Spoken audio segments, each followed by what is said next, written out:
Hello, it's time for Combat Patrol Carnage.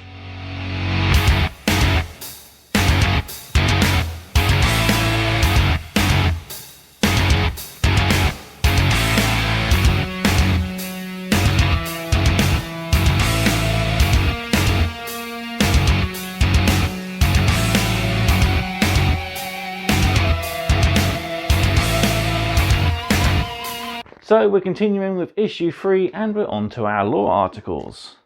So we've got a bit more about the Space Marines, some of the different worlds of the Imperium. We've also got our first short story. And we've got a couple of collect articles to look at as well, including naming our Infernus Marine squad and a naming table for future Space Marine units. Don't forget, Combat Patrol Carnage is proudly sponsored by warbay.shop. Your one-stop supply for all your hobby needs. They buy and sell both new and used armies and piles of shame. They also supply all your hobby needs, including paints and paintbrushes. Finally, you can get gaming aids such as tokens and dice. There will be a link in the video description down below where you can find their store, and who knows, you might just find your next hobby project at a bit of a discount. Right then, let's learn some new information about the world of Warhammer 40,000. I'll see you at the table.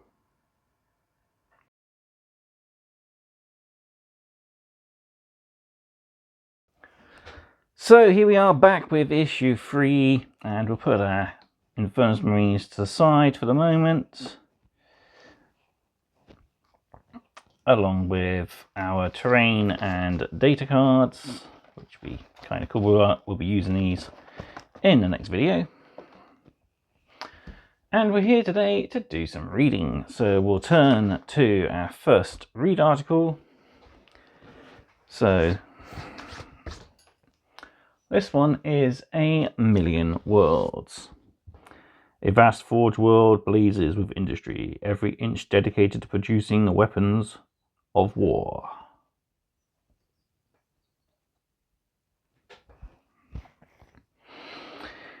The Imperium believes that the galaxy belongs to it by right. On a million worlds, plus countless space stations, lunar colonies, and listening posts, Imperial citizens toil in the name of the God Emperor. These worlds reflect the brutality of Imperial rule and are cruel places designed to feed an endless war effort. The Imperium is vast and ever-expanding. Even as hundreds of worlds fall to war, invasion and natural disasters, hundreds more are conquered, reconquered and colonized. Every Imperial world is pulled into the galaxy-spanning Imperial war machine and specialized to be as brutally efficient as possible. Some are turned into vast farms, others are homes to towering hive cities that house colossal populations in cramped squalor. There are even worlds upon worlds that do nothing but forge weapons.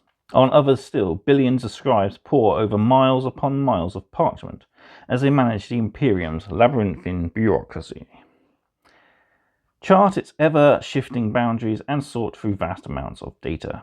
Every world has a purpose and a tithe it must pay to the wider Imperium. Even the most hostile planets, such as the lethal jungles of Hachette or the icy wastelands of Fenris, play a vital role. It is on these inhospitable planets that the Imperium's most feared regiments of Astra Militarum and neophyte Space Marines are recruited.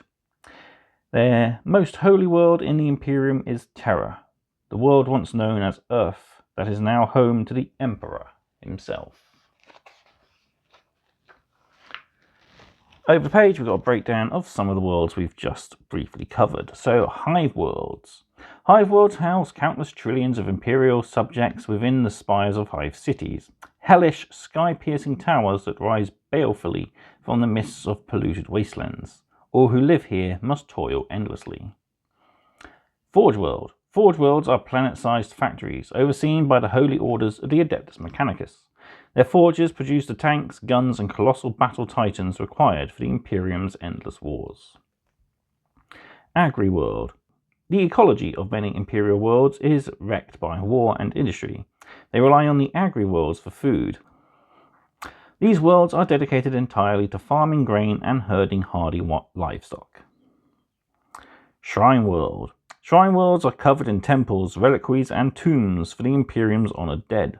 pilgrims crowd in their millions onto bulk haulers to visit and pay their tithes on worlds such as these. So yeah, a little bit about the different worlds of the Imperium. We've also got a quote here. All worlds rightly belong to the Emperor. Moving on, we have a page dedicated to the Space Marines at war. A Space Marine captain leads a hand-picked force of Space Marines into battle. This is actually a Christmas box from about 3 years ago now. I picked it up and it took me ages to build. I believe I still have half an Intercessor squad left to build. Other than that, I have built everything for my Crimson Fists. I even turned to the captain into an awesome Pedro Cantor model. But that's not for now. For now, let's read about the Space Marines at war. Space Marine combat doctrine is focused on using a small elite force of troops to shatter a larger force in a single brutal strike.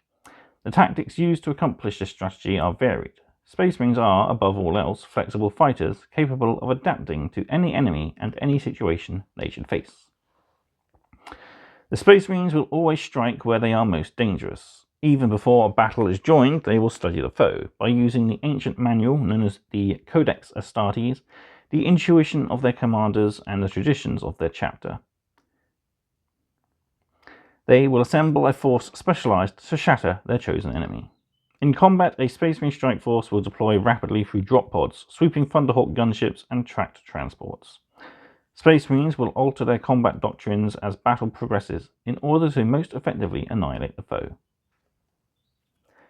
After a punishing fusillade of long-ranged fire, they surge forward, continuing to suppress the enemy even as they advance with terrifying speed. Space Marine snipers, heavy gunners, and armored support will surgically dismantle the enemy force, taking out key commanders and dangerous combatants.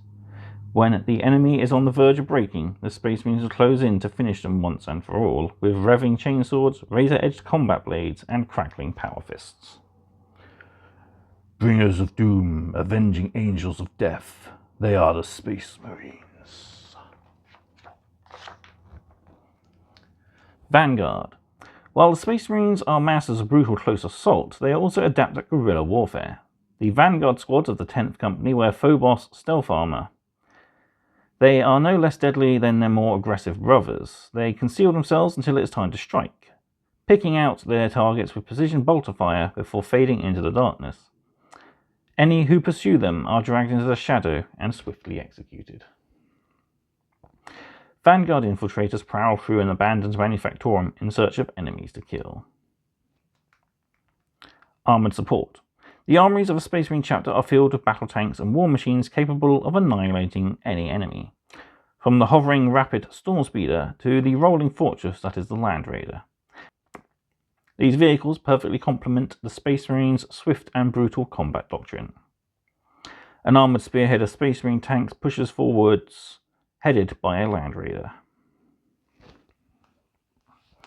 Moving on, let's look at the companies. Veteran warriors of the 1st Company strike into the heart of a Tyranid invasion swarm. Companies. A Space Marine chapter is made up of companies. Some companies are a balanced army unto themselves. Others are made up of elite warriors who share the same tactics and ways of war. A company of Space Marines consists of around 100 battle-hardened warriors overseen by a command staff drawn from the chapter's elite. While small in number, a Space Marine company is equal to the regiment of ordinary troops. The companies are divided into different roles. 4 battle companies act as balanced fighting forces. They are supported by 4 reserve companies, each specialised in a single role with brutal efficiency. For example, in many chapters, the 9th Company consists exclusively of fire support troops armed with the chapter's heaviest ranged weapons. A fledgling Space Marine trains in the 10th Company. Over a long lifetime of battle, they will fight with each type of company, developing new skills and learning war in all its forms. Only those who survive decades of battle and prove themselves worthy time and time again will be granted the honour of fighting in the 1st Company. The Emperor's finest. Every Space Marine has walked the same brutal path of war, progressing through the companies. Their skills are won in battle and honed through constant training and conflict. Only warriors of the First Company may wear Terminator armor in battle. First Company. Only the most skilled warriors are granted the honor of joining the First Company. Here, the chapter's greatest veterans are formed into elite units specialized in line breaking and close assault. Squads of First Company veterans are often fielded alongside other companies to aid them. Armor thyself in faith, and arm thyself with righteous hatred. 10th Company. The initiation of a Space Marine is a long and arduous process. Before a warrior can fully ascend, they must serve in the 10th Company as a scout, performing recon and sabotage, gaining vital skills, and learning the traditions of their chapter from their older battle brothers. The 10th Company is also the home of the Vanguard squads, warriors who have proven themselves particularly adept at stealth and reconnaissance. Scouts prove themselves in a fierce skirmish against the alien Eldari. Moving on then, we have our first fiction article, Deep Strike. Lanius regarded the humans at his feet. Once, a long, long time ago, he had been like these creatures. He too had cringed with devotion to the statues of the Adeptus Astartes. He too had known the icy grip of fear in the face of the alien, the heretic, and the mutant. Now he was more even than a Space Marine. He did not regard this with pride or arrogance. Every year, every triumph in battle, every commendation weighed upon his shoulders as heavily as his Terminator warplate. He took a breath of stale ship air, drinking in the rich smells of gun oil, blood, and incense. Then the serfs lowered his huge helmet, as large as one of their torsos, over his head. Lanius regarded his battle brothers, identified by their ornate plate and the signifier tags in his head-ups display. There was Scipio, a relic seemingly as old as the ancient armor he wore, all scars and battle stories with grim ends. There was Ajax, the newest to join the squad, who Lanius had known as a hot-headed scout. Phodion was praying to his armor's machine spirit as servitors affixed wax and parchment purity seals to his flank, while Pentus checked his colossal assault cannon with the tech priests. There was no need to speak. The brothers understood each other with the closeness only a century of war can bring. Their captain's orders flashed into their helms. A84858A141-41, the fall of Loom 6. The agri-world of Loom 6 was responsible for providing sustenance to a number of planets. To the Tyranids, its towering grain silos represented a rich source of biomass. To the Imperium, it was the first link in a supply chain, and even the brief disruption in shipments from the planet would result in starvation, riots, and misery.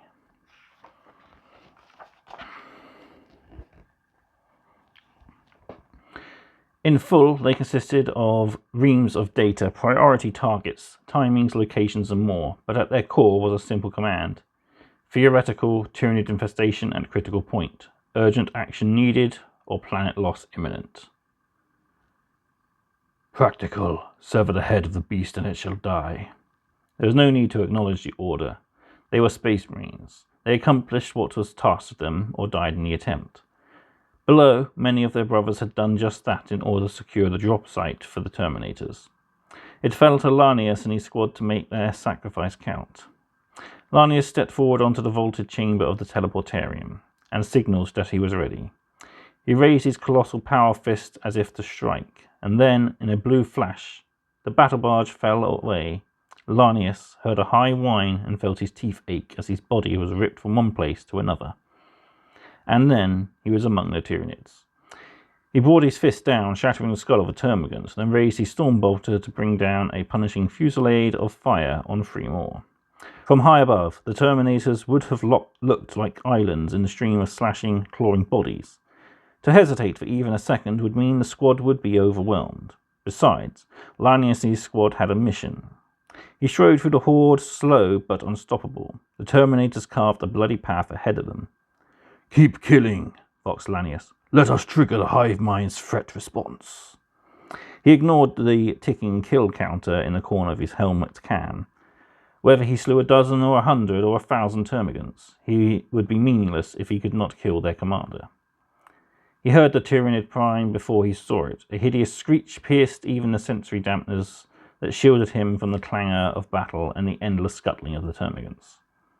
He turned to face the creature, but it was gone. It drifted like a shadow through the air. Lanius voxed another order to the squad. "Pursuit fire! Bring it to face me!" The Terminators formed a line and filled the air with bolter shells. The creature darted and weaved, but it was soon enough forced into Lanius's view. This close, it did not move like a beast or an animal. It was a puppet of something greater and far worse. It did not flinch even as bolt shells dug vast chunks out of its carapace. Only death would stop this beast, and Lanius would be the one to deliver it. He charged forward, crushing termagants beneath his vast boots as he went. The creature was unshaken. It swept forward to meet him in a storm of slashing claws. It aimed for joints in his armour with expert precision. Even shielded as he was, Lanius could not risk a long duel with this creature, or it would surely win. The only way to beat such a beast was to think like it, to fight not for oneself but for the greater whole. Lanius drove forward towards the Tyranid Prime, exposing himself to its scything claws. 2 blows deflected off his armour, but the third struck true. Lanius could taste blood in his throat. No matter, he had succeeded. The creature's arm was stuck fast, locking it in place, allowing Lanius to catch it with a brutal backhand from his power fist. The Tyranid Prime's head was almost disintegrated by the blow, and yet still it twitched and writhed. Still, Lanius had succeeded. The creature's hold over its lesser kin was broken. Already the tide of termagants was beginning to thin and scatter, robbed of the guidance of the hive mind. As his vision dimmed and numbness spread through his body, Lanius allowed himself a moment of pride at the end of a lifetime of abstinence. Only in death did duty end. He had done his well. A84858, A141-42, The Drifting Shadow. On Loom 6, several creatures took on a grim legend among Astra Militarum and Space Marine strike forces alike, gaining titles to match their terror that inspired. Most notorious was the so-called Drifting Shadow, a Tyranid Prime that, despite being reported killed several times, would reappear again and again. The following Sergeant Lanius's bold attack on the heart of the swarm, no reports of the Drifting Shadow have been made. It remains to be seen if this bioform is gone for good. Wow, pretty exciting. Moving on then, we've got to look at our Infernus squad. We've also got another subscription reminder on how to sign up. So start from issue 4, get issue 5 for free, which is how I would have done it if I hadn't already signed up. But yeah, pretty cool. So it's naming time. We'll need our trusty dice and a pen. Collect article, Infernus Squad. Infernus Marines are masters of close quarters combat. Armed with fire-belching pyroblasters, their duty is to utterly purge the enemy with jets of searing flame. Infernus Marines are valued highly by Space Marine captains in the cramped corridors of starships and against the vast swarms of the Tyranids. Right then. Will we get a 5 or a 6 like we have previously, or will we change our luck? We have. It's a 4. So we've got Squad Fabian.